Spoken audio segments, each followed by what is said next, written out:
రేవంత్ రెడ్డి గారు ప్రతీకార వాంఛతోని రగిలిపోతూ ఉన్నారు. తెలంగాణలో నడుస్తున్నది ప్రజాపాలన కాదు, ప్రజల మీద ప్రతీకార పాలన.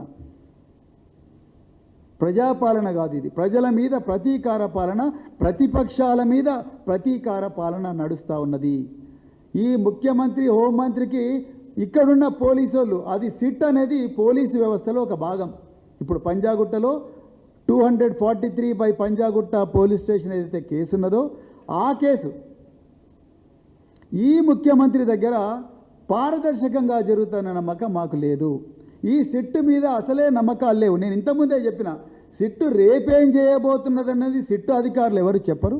Commissioner of police CV Anand గారు చెప్పరు, లేకపోతే డీజీపీ డాక్టర్ జితేందర్ గారు చెప్పరు.